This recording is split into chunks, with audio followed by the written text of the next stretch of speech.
Mesdames et messieurs, bonjour. On est maintenant à l'Actu Plus du 20 octobre 2022. On est ensemble, Guylaine. Lydia s'absente pour quelques semaines. Alors, on va faire l'Actu Plus ensemble. Je ne sais pas ce que tu en penses. En tout cas, on va essayer, hein? On va essayer, on garantit rien. Ben non, c'est ça, aux on se connaît pas téléspectateurs, plus qu'il là. faut. C'est ça. On se dit du vous ou tu? Ouais, c'est... mais... C'est une première date, là. C'est ça. Oui. On commence ça de même. Fait que tu nous parles de quel sujet en partant? Bien, écoute, moi, c'est toujours la chronique culturelle. Oui. Puis j'ai une chronique économique également. Donc, OK, on y va avec la chronique. T'es vraiment d'un extrême. Ben oui, un extrême à l'autre. Moi, c'est la joie et l'argent. OK. Bon. On va commencer par l'argent. Oui, OK, tu me prends par surprise. On va aller. Aujourd'hui, j'ai pas de notes. Ben, j'ai des notes, mais non, sur l'ordinateur. C'est ça, puis on est les deux sur notre oui. souris. Alors, notre souris. On voit que c'est plus notre génération. C'est ça, c'est plus lent. Hein? Alors, on y va.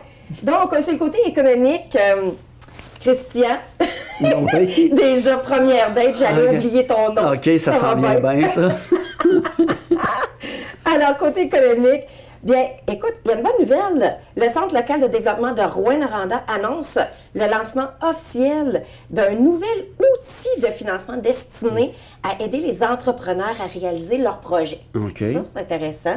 Puis, le nouveau fonds projet structurant, FPS, qu'il l'appelle comme ça, est complémentaire au fonds local d'investissement, le FLI, déjà géré par le CLD de Rouyn-Noranda.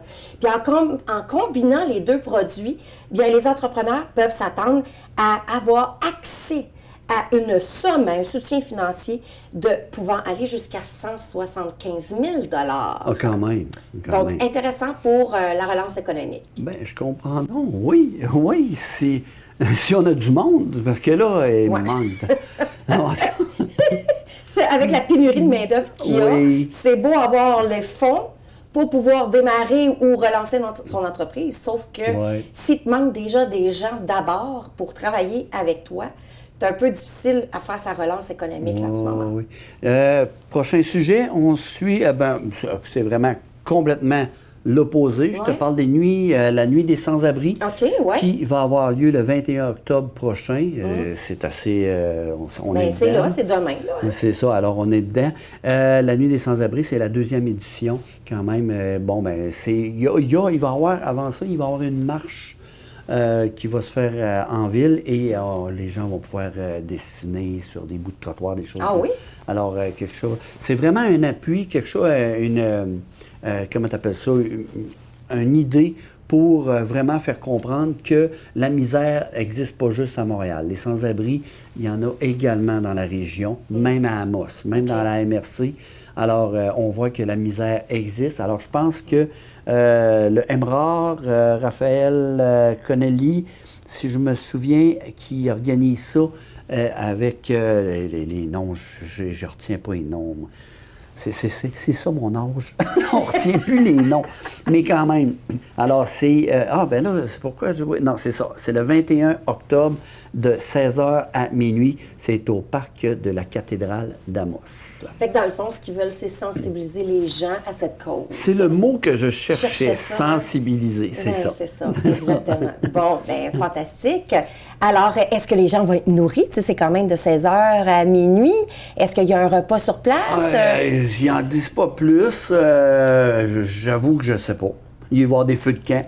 OK. Des feux de camp. Je pense que les gens amènent leurs affaires. Je pense Donc, j'imagine qu'on peut aller voir ça, un événement sur Facebook, toutes les informations s'y retrouvent. Probablement. En tout cas, je sais que sur place, les gens vont voir, là, mais... c'est à suivre pour ceux qui veulent réellement vivre l'expérience et d'être sensibles à cette cause-là, puis de pouvoir aider un peu. Là. On est dans les temps froids qui s'en viennent de l'hiver avec la neige qui tombe en ce moment sur la ville d'Amos. Ensuite, là, c'est à mon tour? Ben écoute, moi, je peux aller vers quelque chose qui est spectacle, si ça te tente. Là. Bon, regarde, je vais commencer avec de quoi de plus sombre. Tu veux aller dans le sombre. On est habitué de travailler avec des papiers, puis là, on est sur nos ordinateurs, on n'a pas nos souris, puis Le 13 octobre dernier, Ouais. les enquêteurs en tout cas des enquêtes de crimes majeurs de la Sûreté du Québec, ont procédé à l'arrestation d'un homme de 52 ans de Lebel-sur-Quévillon. Il est accusé d'avoir fait des méfaits avec une arme à feu sur la voiture, la voiture civile d'un policier et d'une remise. Alors, l'homme, quand même, devait comparaître, etc., etc. C'est parce que là, ça va un petit peu loin, là. Quand on est rendu, qu'on s'en va chez le policier et commencer à tirer sur sa voiture personnelle, sur la remise, là, ça commence. Wow. Je pense que les policiers ont vraiment pas aimé ça. Non. Alors, rappelons que toute information sur des actes criminels ou des événements suspects peut être communiquée à la centrale de l'information criminelle de la Sûreté du Québec au 1-800-659-4264. Alors, mais quand même, il ne faut pas tomber dans l'anarchie. Non, c'est ça, Je peux exactement. comprendre qu'on a des... on n'est pas tous d'accord avec les policiers et tout ça, mais je pense qu'il y a d'autres façons que de s'exprimer. Oui, c'est ça, exactement. On y va avec de quoi de plus léger. De quoi de plus léger? Oui. Bon, ben garde, on va parler Je de te fais spectacles. confiance. Oui. Oui, j'en ai plusieurs des spectacles qui s'en viennent. Je l'avais dit, hein, ça allait être un automne chaud. Donc, le Chœur magnifique athée présente à Val-d'Or le Requiem de Mozart et autres chefs-d'œuvre. Alors, ça va être samedi le 12 novembre à 19h à l'église Saint-Bernard de Sullivan, au coût de 20 et gratuit pour les moins de 18 ans. Et bien sûr, les billets sont en vente auprès des choristes, ça va pas bien, des choristes, OK. à la Bibliothèque de Val-d'Or et aux Jean Coutu du centre-ville de Val-d'Or. C'est interprété par le Chœur magnifique athée et plusieurs musiciens de la région. Et les solistes sont entre autres Lynn Brochu, qui est d'Amos, entre autres, Guylaine Collin, Aude Dimanche, Bernard Boulanger et Marcel Légère. C'est sous la direction de Sylvie Germain. J'ai un autre spectacle, en fait, c'est un festival. Et d'ailleurs, j'ai eu la chance d'avoir un extrait aujourd'hui, de rencontrer une des organisatrices du festival TRAD, Karine Roberge, aujourd'hui. Alors, on va pouvoir écouter l'extrait un petit peu plus tard. Mais avant toute chose, je vais vous donner certaines informations. Ça se passe entre le 2 novembre et le 6 novembre prochain, fait que c'est dans 2 semaines. Alors, dès le 2 novembre, ben, les gens vont pouvoir assister à des soirées chansons à répondre dans le festival de Trad. Ça, je pense qu'on a déjà vécu ça toutes les deux dans nos années. Oui, c'est jeune, C'est jeune, mais c'est moins jeune, mais en même temps, c'est jeune aujourd'hui. Là, les jeunes découvrent ça, puis ils commencent à vouloir chanter et répondre. Ils ont ramené une façon moderne de faire du trad. J'adore ça. Oui, il y a des nouveaux arrangements et c'est vraiment coloré comme arrangement. Ça va chercher un peu de jazzé à l'intérieur. Tu sais, il y a une connotation de différentes musiques. C'est intéressant de tout ça. Et l'organisateur, donc cette soirée-là, ça commence le 2 novembre et ça va être à la microbrasserie Le Prospecteur à Val-d'Or.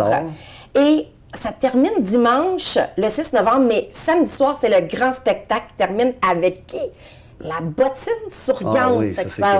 Ça va sauter dans la cabane. Ça se termine, c'est au prospecteur encore? Non, parce que c'est ce qui est spécial, puis vous allez pouvoir l'entendre dans l'extrait d'aujourd'hui, mais ça se déroule dans tout Val-d'Or. Donc, il va y avoir des spectacles dans les restaurants, à la polyvalente, au conservatoire. Donc, les gens vont se promener, tout ça. Mais ça va jusqu'à Malartic avec les Fous et Gentilcorum. Puis, le groupe Samedi à Sainte-Terre. À Sainte-Terre, OK. Fait que donc, les gens peuvent aller chercher toutes les informations complètes sur le site Internet du Festival Trad, sur le groupe, pas le groupe, mais plutôt la page Facebook aussi. Il y a des entrées gratuites, mais il y a des entrées payantes aussi. Donc, c'est à aller voir sur le site Internet pour voir qu'est-ce que je vais réserver de mes soirées et aussi de mes journées. Je vous en parlerai pas plus parce qu'on le voit dans l'extrait à l'instant. Bien, bonjour Karine. Bonjour. Très heureuse que tu sois avec nous dans l'Actu Plus. Alors, aujourd'hui, tu nous arrives avec une belle nouvelle, mais avant toute chose, j'aimerais apprendre à te connaître. Karine Roberge, qui tu es? Bien, en fait, moi, je suis présidente de ce très beau festival qui existe. On est à notre 5e édition. La première édition était en 2018. OK. Donc, Et pour rappeler aux téléspectateurs, eh bien, on va parler aujourd'hui du festival Trad qui aura lieu à Val-d'Or. Oui. Alors, peux-tu nous dire quand est-ce que ça va avoir lieu puis oui, comment c'est ça va très se bientôt. dérouler? Écoute, dans exactement 2 semaines, on va être. C'est ça tout va chaud, commencer. là. Oui, oui, oui. OK. C'est du 2 au 6 novembre prochain. OK. À Val-d'Or, principalement. On a des petites collaborations cette année avec d'autres villes aussi. Là. OK. Mais ça se passe du 2 au 6 novembre prochain. 2 au 6 novembre prochain. Ouais. Moi, j'ai entendu, en fait, avec Facebook, on voit plein de choses. Ouais. Il y aurait comme, ça partirait aux 2, dans un endroit où il y aurait les chansons à répondre et tout ça. Donc, ça se passe où, cet événement-là? Bien, en fait, je vais te parler de la programmation. Fait qu'en fait, ça commence le mercredi soir. C'est notre soirée chansons à répondre. Ça se tient au prospecteur. C'est gratuit. OK. Fait que les gens se présentent, premier arrivé, premier servi. On peut arriver là avec une chanson à répondre pour la partager avec les gens ou juste pour écouter puis chanter les chansons à répondre qui vont être présentées là. Fait que là, c'est invitation à tous là, pour participer à ça. Fait que ça, c'est mercredi soir le 2.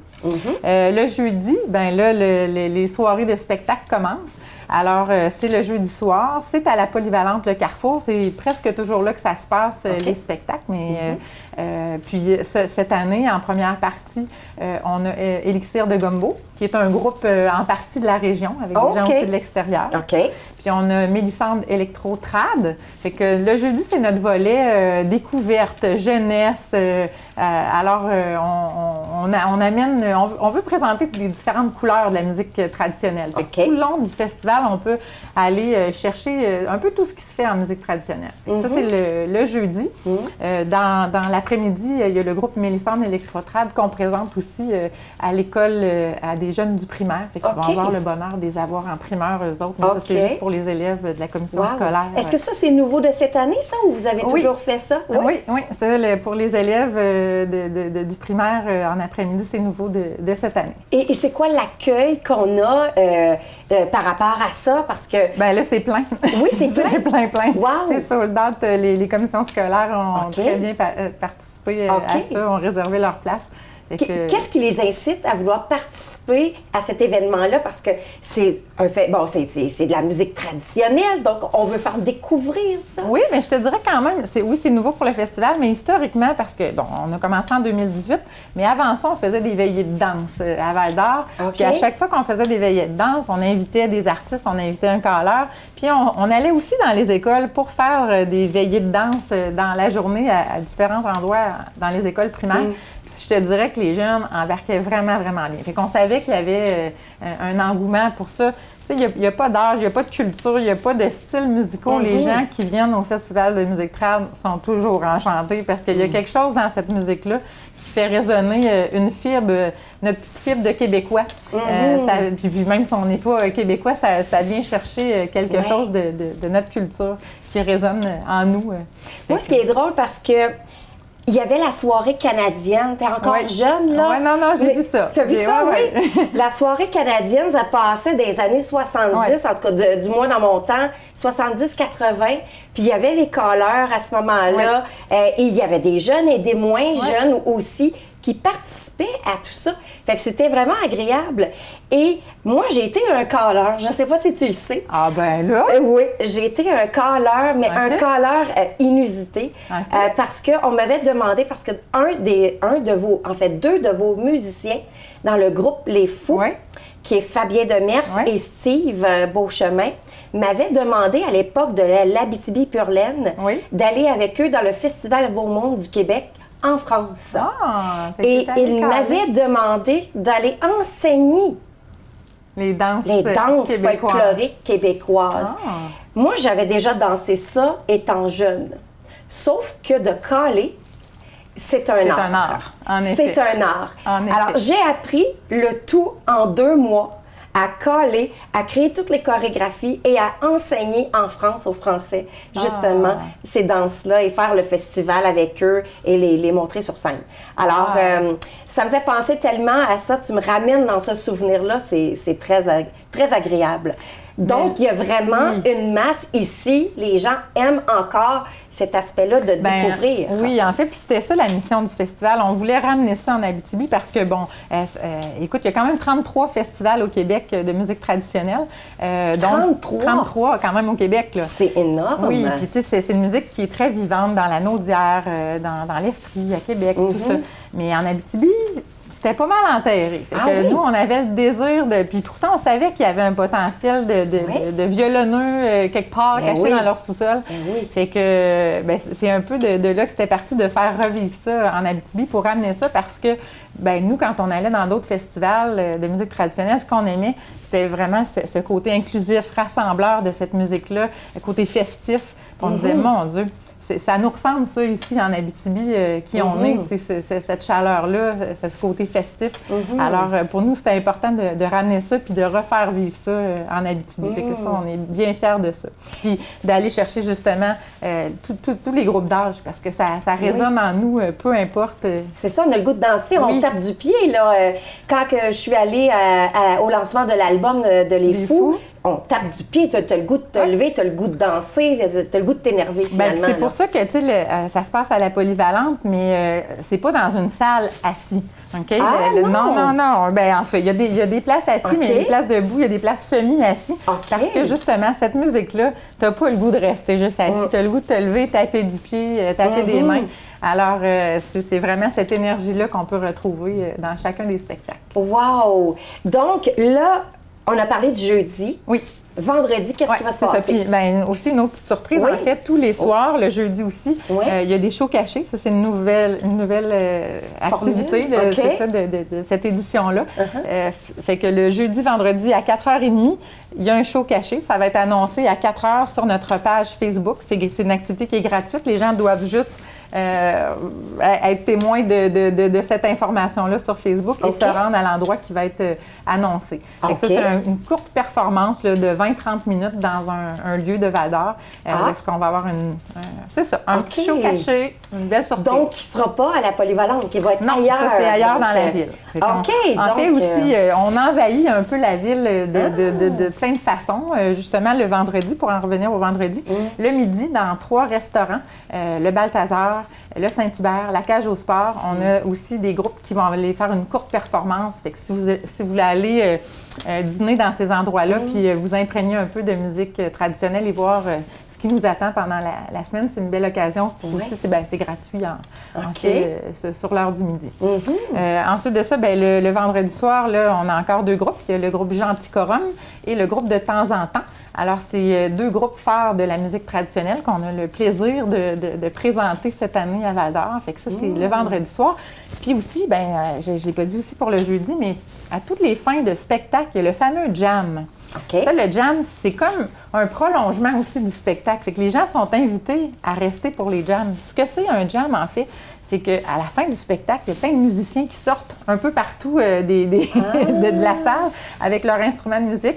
Ils se regroupent dans une espèce de plure d'oignon, de cercle d'oignon qu'on appelle. Puis on se met à jouer de la musique traditionnelle, du folklore de musique québécoise, tous ensemble. Fait que c'est des airs qu'on s'est transmis de bouche à oreille, puis qu'on joue tous ensemble. Fait que si on n'est pas musicien, on peut assister à ça. Si on est musicien, on apporte sa guitare, son violon, on tape du pied, la flûte, n'importe quoi en fait, puis on joue la musique tous ensemble. Ou on apporte nos cuillères. Oui, tout à fait. En plein son, on peut jouer de la cuillère. Les gens sont les bienvenus. Comme je disais tantôt, c'est une musique qui est inclusive, fait qu'on peut faire partie de la parade de toutes les façons en musique traditionnelle, comme auditeur ou comme festivalier, comme musicien, sous toutes ses formes. Ça, à tous les soirs, jeudi, vendredi, samedi, il y a toujours un jam à la fin. Ce qui est le fun, c'est les artistes aussi se mêlent à ça. Fait que les artistes qui ont joué ou ceux qui vont jouer dans la fin de semaine s'en viennent, puis c'est un beau moment d'échange. Fait que s'il y a des airs, des fois, qu'on n'a jamais joué, on entend ça, puis on essaye d'attraper ces airs-là, puis de les rejouer après ça.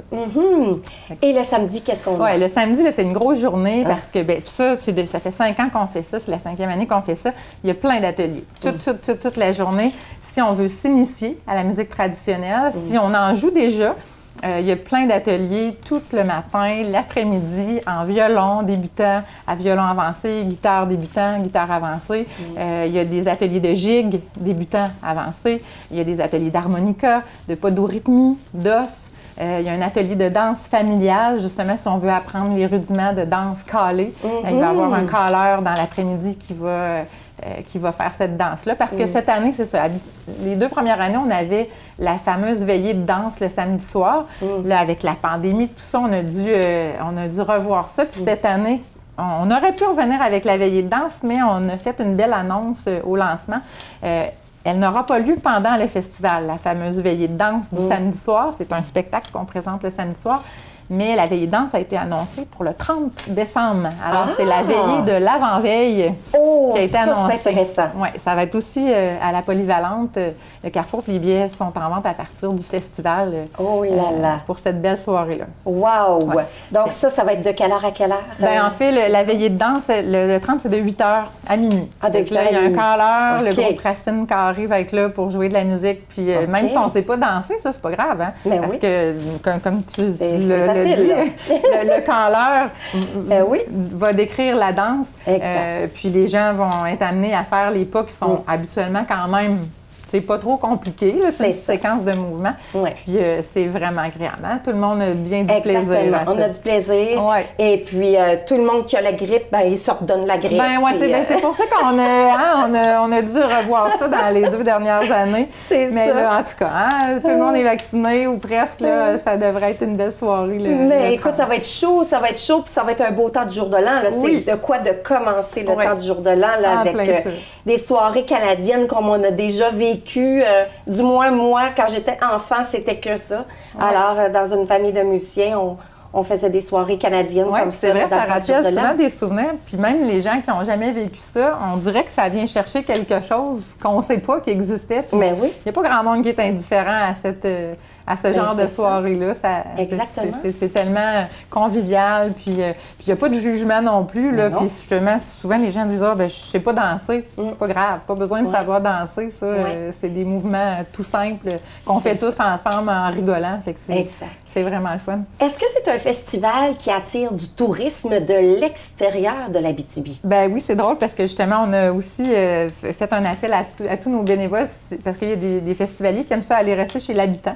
Il y en a qui vont rester à l'hôtel, mais on a beaucoup de gens qui viennent de l'extérieur, de Québec, Montréal, de l'Outaouais, plein d'endroits parce que beaucoup de gens courent aussi ces festivals-là de musique traditionnelle. Fait qu'on trouve que c'est une belle opportunité d'amener des gens dans notre belle région, dans un temps de l'année où peut-être les touristes viennent un peu moins en Abitibi. C'est tranquille.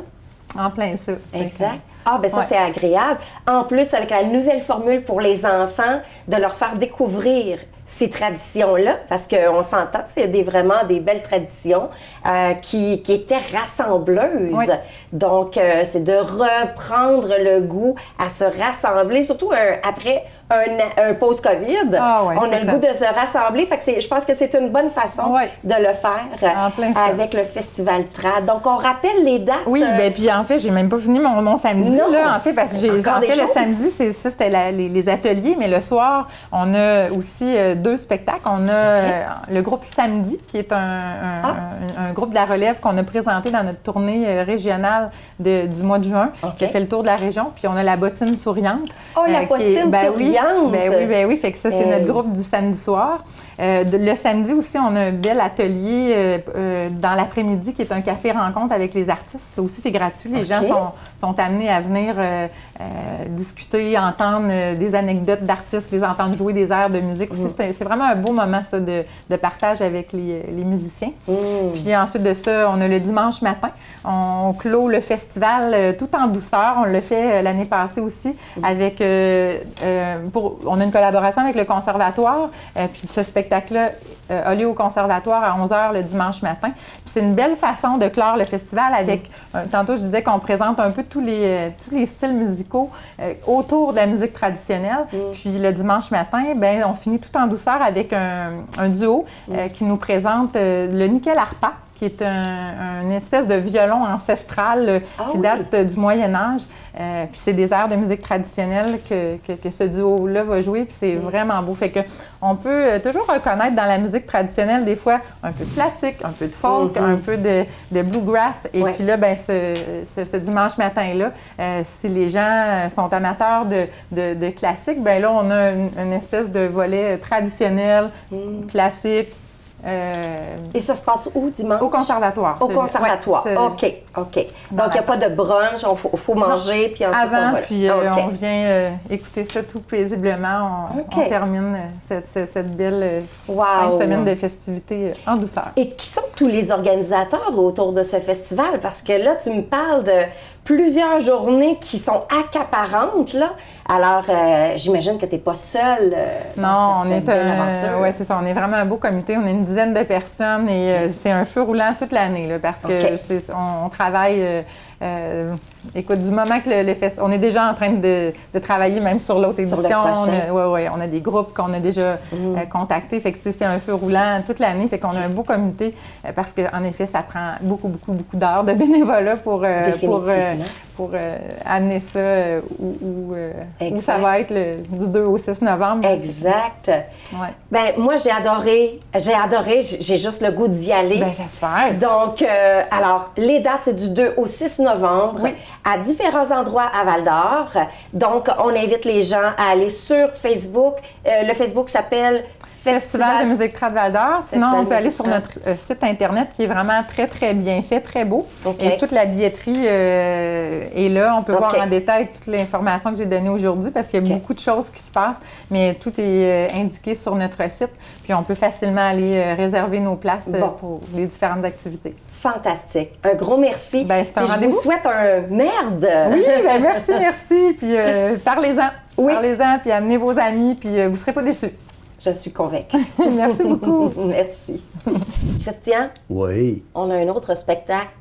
Chaud aussi. Chaud. Oui. Ça va être à la mode cette fois-ci. Tu en as entendu parler, je pense. Hein? Oui. Le spectacle Splish Splash, un peu comme la chanson de César et les Romains. Splish Splash, tout en prenant son bain. Hey, c'est notre génération. Oh! Ça te rappelle les souvenirs. Hein? Donc, ça va se faire le 29 octobre prochain au Centre communautaire. Donc, c'est avec un répertoire varié qu'on va pouvoir entendre différentes chansons qui auront lieu, mais qui auront un lien, surtout avec l'eau. Oui. Alors, c'est drôle parce qu'ils ont fait un jeu de mots, en quelque sorte, parce que ça a un but de faire ça, c'est qu'ils veulent, en fait, la vente des billets, c'est fait par la Pariole, qui est un organisme culturel, la Motois, qui produit plusieurs événements. Et là, ils veulent participer à la réfection de la toiture du centre communautaire, qui est un bâtiment à vocation culturelle et sociale. Je vais finalement le dire, essentiel à la vitalité du village de la Motte. Donc, tu sais, un lien avec l'eau. Refaire le toit. Qu'on devine, ça doit couler un peu. On devine c'est pourquoi, finalement. Là. Donc, alors, vous pouvez obtenir les billets qui sont en vente au coût de 15 $. Vous pourrez lire l'article, ton article d'ailleurs, qui est paru cette semaine. C'est l'animation avec Pierre Labrèche, le conteur Pierre Labrèche qui va être à l'animation. Et quand même, je regardais, là, j'ai pas tout mis, j'ai-tu mis Oui, bien, j'ai mis la liste des noms des personnages, des personnes qui vont participer. Oui. Sûrement que vous les connaissez, moi j'en connais quelques-uns là-dedans. Alors, quand même, ça va être quelque chose, c'est quand même un bon spectacle. Bien, je pense que oui. Et puis pas cher. Non. C'est pour une bonne cause quand même. 15 $ seulement pour un beau gros spectacle comme ça. Oui. Ça va être très intéressant. Ouais. Tu me disais qu'il y avait plusieurs noms. Est-ce que tu as des noms à nous donner? Moi, je connais, Carmen La Liberté, Jean-Pierre Pelletier, Ève Darcy, François Desaulniers, Louis-Joseph Fecteau-Lefebvre, Paul Beau, Pierre Tanguay, Alexis Durand-Sadier, que lui, je le connais, il vient de mon coin. Maude La Liberté Saint-Pierre, Marie-Claude La Liberté Saint-Pierre, Mélanie Roberge et Annie Turcotte. Bon. C'est un beau mélange. Oui, c'est des gens qui vont participer à ça. Je n'ai-tu oublié? Sûrement. Bon, bien, les gens peuvent probablement aller voir toutes les informations auprès du centre communautaire, probablement de La Motte, pour faire l'achat des billets. Parfait. Est-ce que tu avais d'autres nouvelles à nous raconter? Moi, j'avais quelque chose, là, mais c'est parce que là, j'étais avec mon ordinateur. Je suis pourri sans souris. Donc, en attendant que tu cherches, moi, je vais te parler d'art. Alors, il y a une exposition qui s'appelle Nîmes à Val-d'Or. Oui. Moi, je suis dans la vallée de l'or, là. Pour tout ce qui se passe là, en ce moment. OK. Bien, là, c'est du 14 novembre au 17 novembre au Forestel Hôtel. C'est une exposition Nîmes qui sera à Val-d'Or du 14 au 17, comme je le disais. Et c'est dans le cadre du Cercle économique interrégional des peuples autochtones. Donc, Nîmes, c'est une exposition nomade conçue afin de rendre tangible la perception du monde inhérente à la langue Anishinaabe. Ça s'est fait, ça, au printemps, OK. ici à moi et à Santerre. Oui. Et moi, t'avoue, franchement, j'ai même eu des entrevues avec Wanda Crépeau, qui OK. était une des organisatrices. C'est quelque chose d'hallucinant, c'est vraiment intéressant. Oh. Puis là, je suis content que ça revienne. Fait que si vous n'y avez pas été, vous n'avez pas vu ça, ces expositions-là, allez-y. C'est vraiment une immersion dans l'histoire autochtone. Je trouve ça très intéressant. Écoute, au niveau, on rentre dans comment je dirais ça, dans une place où on se fait comme laver, je sais pas le terme. Comme un rituel? Un rituel, puis tout ça. Après ça, on arrive à des endroits où on entend le son des huards. Tu sais, c'est vraiment, OK. alors, c'est vraiment quelque chose de très intéressant à suivre. Puis surtout qu'on est bien guidé, qu'on nous explique qu'est-ce que c'est, telle chose. Alors, moi, j'ai adoré. Fait que c'est intéressant. Donc, Si c'est allé, je suis content que ça se poursuive. Oui, là, ça se poursuit à Val-d'Or cette fois-ci. Parfait. Alors, est-ce que tu as trouvé ce que tu voulais Oui. nous amener comme nouvelle? Oui, bien, à Santerre, on a une personne qui s'appelle Jessica Skeen. Là, j'ai fait 2 émissions rencontres avec elle qui vont être diffusées d'ici quelques semaines à TVC7. Et ce qu'ils veulent faire, c'est un sanctuaire pour animaux. C'est un organisme à but non lucratif qui s'appelle Les Oreilles du Bonheur. OK. Et ce qu'on veut faire, le sanctuaire Les Oreilles du Bonheur, ce qu'on veut faire, c'est parce qu'elle reçoit des animaux. À un moment donné, elle était juste une boutique d'animaux normale. OK. Mais là, il y a des gens qui disent, je voudrais me débarrasser de mes lapins. Ah, c'est comme Je un voudrais- refuge. Ben c'est ça, là, je voudrais me débarrasser dessus. Là, débarrasser à chinchilla, des ratons, comment t'appelles ça, Des furets? oui, un furet, c'est vrai. Il y a même des furets, des OK. cochons d'Inde. Je cherchais OK. le mot cochon d'Inde. Bon, alors, tu sais, et même des chevaux. Ah oui? Fait qu'imagine, écoute, là, c'est pour ça, c'est que là, elle veut organiser de quoi, vraiment. Puis, écoute, aider aussi à faire pour les lapins, pour qu'ils arrêtent de se reproduire un peu. Ouais. Tu sais, avec des vétérinaires, puis OK. tout ça, là, il y a vraiment, là, ils veulent vraiment faire un organisme à Santerre OK. pour, justement, protéger les animaux un peu, parce que on s'entend qu'il y a beaucoup de gens, on va aller chercher un lapin. Oui. Ah, au bout de 6 mois, non, le lapin dans la maison, là. Fait que là, il y en a qui écoutent, ils abandonnent ça. Ou, mais là, si tu abandonnes une femelle et un mâle, là, c'est pas long que. Non, ça se reproduit très rapidement. Elle nous parlait justement dans l'entrevue, elle nous parle qu'à Montréal, il y en a qui ont fait ça, qui ont abandonné il y a une pays, là, ça n'a plus de sens. Hey, ça se reproduit, ça, là. Montréal, il y a des lapins qui courent partout, là. Mais oui, ça n'a pas d'allure. Non, puis là, c'est plus des lièvres, c'est des lapins. C'est ça. C'est comme des chats, ça se reproduit très oui, rapidement. Oui, mais c'est pour ça que je disais ça. C'est comme des chats. Non, pire que des chats. On le dit, hein, lapin chaud. Oui, c'est ça. Oui, c'est ça. Alors, non, alors, c'est ça, ils veulent faire un sanctuaire. Donc, ils ont besoin de dons. Alors, ce que je vous invite à faire, c'est d'aller juste, il y a un GoFundMe, tout ça. OK. Allez sur la page Facebook, le sanctuaire Les Oreilles du Bonheur, et vous pourrez aider à votre façon, parce que c'est pas juste en argent, c'est en matériel aussi. Ils ont besoin oui. des petits tapis de rubber, des cages etc., etc. OK. Fait que j'imagine qu'ils ont besoin de ressources matérielles et humaines aussi, de ressources humaines. Oui, ça aussi, parce qu'éventuellement, là, à un moment donné, là, s'ils en ont beaucoup, là, ça sera pas. Parce que là, c'est ça qu'elle explique. Elle dit là que là, elle s'en occupait toute seule, que là, écoute, là, et puis on s'entend que nourrir des animaux, c'est tous les jours. C'est ça. Tu sais, fait que COVID, maladie, non, faut que tu y ailles. Là. Fait que là, mais elle, c'est ça, mais elle est en train de créer un organisme pour avoir un endroit spécifique. OK. Parce que même au niveau de la SPCA, qu'il y aurait de quoi faire. Alors, c'est à suivre. Il y en a de plus en plus, hein, des gens qui décident de créer des refuges comme ça pour différents animaux parce qu'il y en a trop qui se retrouvent à la rue.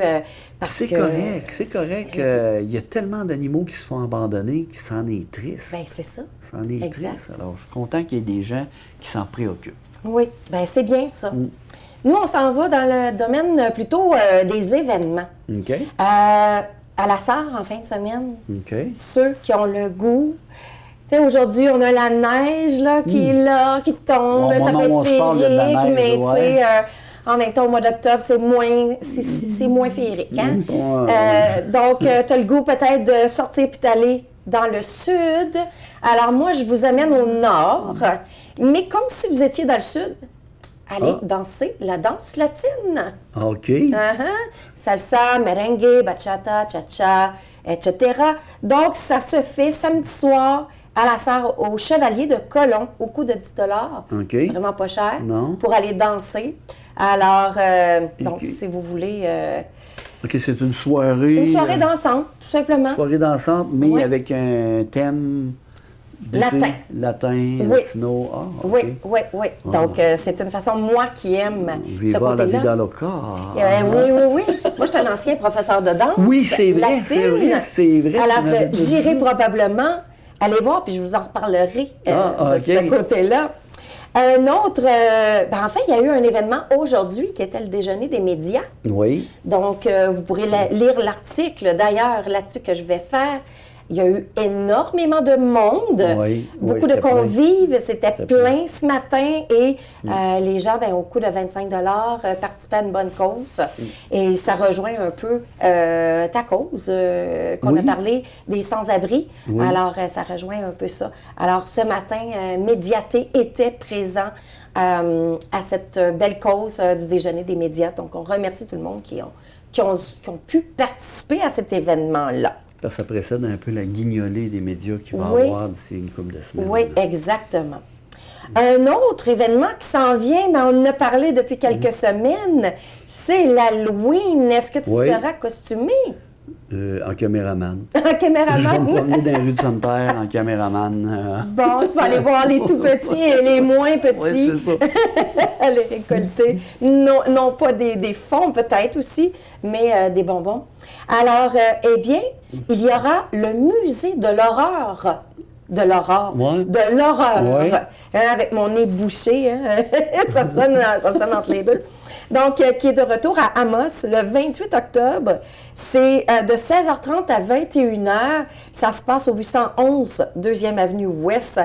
Attendez-vous à avoir beaucoup de monde qui vont attendre dans les rues pour aller au musée de l'horreur. Toi, est-ce que c'était un thème, étant jeune, est-ce que tu passais l'Halloween? Est-ce que tu aimais ça? Oh oui, mais non. Non, c'était pas quelque chose qui t'intéressait? Non, c'est pas vraiment, mais là, avec les enfants, quand j'ai eu des enfants, eux autres, ils ont aimé ça. Fait que plus tard, regarde, t'embarques un peu plus. Mais nous autres, dans la famille, on faisait aussi, avant la COVID, tous les soirs d'Halloween, on faisait un party de famille. Là, on se réunissait déguisés, chose que je faisais pas avant, là, mais... Bon, fait que tu l'as appris sur le tard. Oui, pas mal. Que c'était le fun de se costumer, finalement. Oui, c'est un de mes beaux-frères, moi. L'Halloween, lui, là, c'est vraiment, écoute, c'est gros. C'est quelque chose chez eux, là. Mais c'est le fun, tu sais, le cœur de l'enfant, de se costumer. Et aussi de voir les petits qui arrivent à ta porte, puis de demander les bonbons qui sont costumés. C'est trop cute. Oh, oui.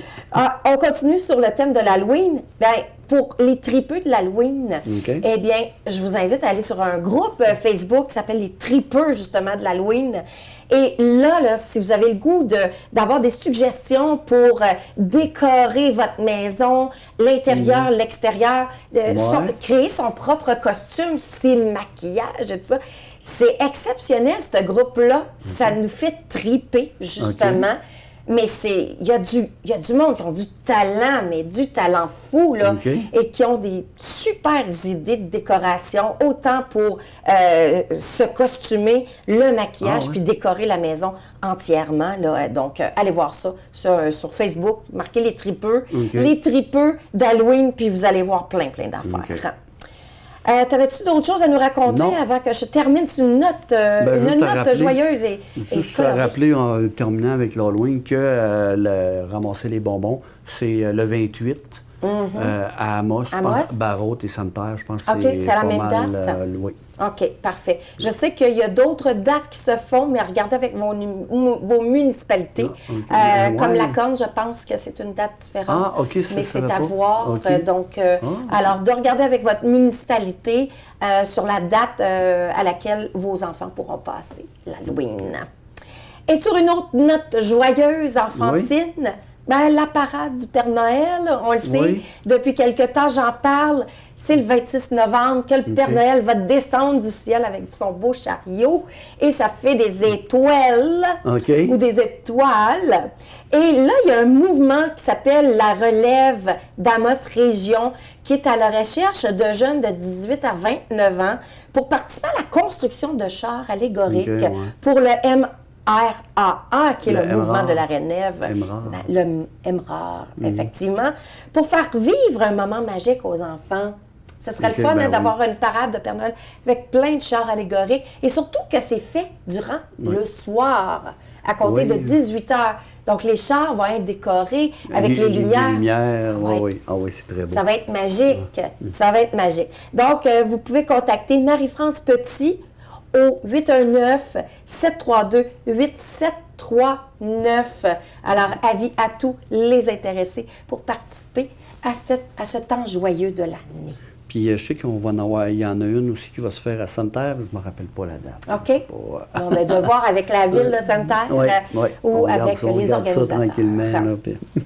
T'as-tu une joke à nous raconter pour terminer? Ben, je n'ai même pas pensé à ça. T'as pas pensé à une de même, là, à brûle pour point? Pas en tout. Pas en tout. Bon, il est plate aujourd'hui, là. C'est parce que depuis tout à l'heure, je voulais que je fasse une autre émission. J'avais fait tous mes textes. Puis, je suis plus capable de mémoriser. Puis là, c'est parce que. Non, mais c'est drôle parce que je regardais hier une vidéo que j'ai faite en 2005. J'avais même pas 40 ans. Tu sais, t'es là, tu te dis, wow, j'avais donc bien de la mémoire. Non, mais là, ça change. J'oublie même les blagues. Aujourd'hui, ça prend des lunettes pour regarder. Écoute, c'est ça. C'est ce que tu veux. Mais, écoute, est-ce qu'on a une primeur pour cette émission ou tu veux pas en parler encore?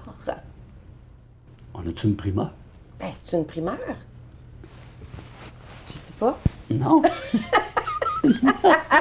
Donc, on n'en parle pas encore de cette émission-là? L'émission! OK, on voit que tu n'as pas de mémoire. As-tu vu? C'est ça. Pas de mémoire à court terme. Ça va se dérouler dans le mois de janvier. Là, on parle de Étrange Abitibi. Alors, c'est des phénomènes avec des témoignages qui sont vrais. Des témoignages qui avaient été recueillis à l'époque par un monsieur qui s'appelait Jean Ferguson, qui est décédé depuis, et qui récoltait des témoignages de personnes dans la région qui ont vu soit des ovnis, des fantômes, etc. Alors, ce que je fais, c'est on fait une émission sur ces témoignages-là et j'en ai en plus. C'est-à-dire qu'il y a d'autres témoignages qu'on a reçus. Alors, on est en train de tout mettre ça en branle et on devrait présenter ça à partir du mois de janvier. En primeur! Donc, merci beaucoup. J'ai hâte d'écouter cette émission. C'est toujours intéressant d'entendre ces types d'émissions-là. Des fois, là, ça donne froid dans le dos. Oui, des fois, on aime ça avoir froid dans le dos. pour l'Halloween, c'est pas pire. C'est ça. Alors, on termine là-dessus aujourd'hui. Alors, je vous remercie d'avoir été là à dire nos niaiseries. Hein? Ouais. Je sais pas, là, mais on aime ça dire des niaiseries. Mais j'espère que tu as aimé la collaboration avec toi aujourd'hui. Ben oui. Ben, on va se voir la semaine prochaine. La semaine prochaine. Bon, ben, ciao tout le monde. Salut.